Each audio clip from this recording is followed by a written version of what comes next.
ये कहानी है एक चुड़ैल की भयानक झील की। एक बार की बात है, नव्या, मानवी और उनकी दादी एक छोटे से गांव में रहते थे, जो एक घने जंगल के किनारे स्थित था। गांव के बाहरी हिस्से में एक पुरानी झील थी, जिसे गांव वाले भयानक झील कहते थे और कहते थे कि उस झील के पानी में एक खतरनाक चुड़ैल का साया है, जो रात के समय बाहर आती है। दादी हमेशा बहनों को चेतावनी देती, रात के समय झील के पास मत जाना, वहां की चुड़ैल बहुत खतरनाक है।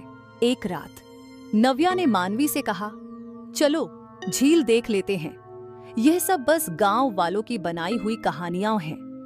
मानवी ने डरते हुए मना किया, लेकिन नव्या की जिद पर वह भी मान गई। दोनों बहनें चुपके से घर से बाहर निकली और झील की ओर चल पड़ी।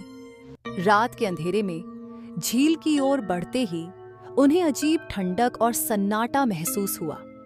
झील के किनारे पर पहुंचते ही उन्होंने देखा कि पानी के ऊपर एक धुंधली सी परत थी और पूरी झील का माहौल बेहद भयानक था। जब दोनों झील के किनारे पहुंची तो उन्हें महसूस हुआ कि जैसे कुछ अजीब सा हो रहा है। पानी के अंदर से अजीब सी आवाजें आ रही थीं, जैसे कोई उन्हें बुला रहा हो। अचानक एक गहरा और ठंडा हाथ झील के पानी से बाहर आया और बहनों को खींचने लगा।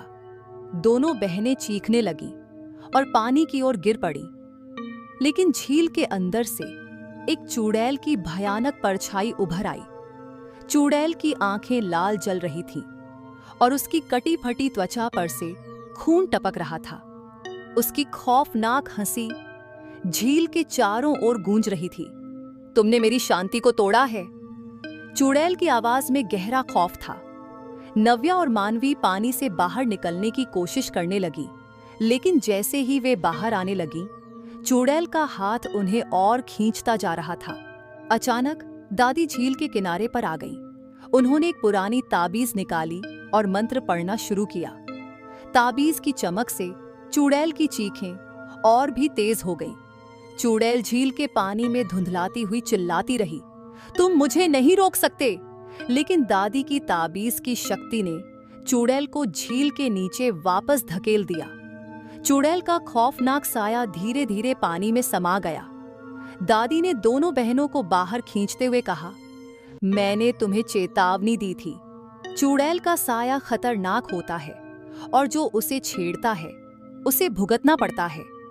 नव्या और मानवी दादी के साथ घर लौट आईं। झील अब भी वहीं खड़ी थी, लेकिन लोग कहते हैं कि रात के समय वहां चुड़ैल की चीखें और हंसी सुनाई देती हैं, जैसे वह अपनी खोई हुई शांति वापस पाने की कोशिश कर रही हो।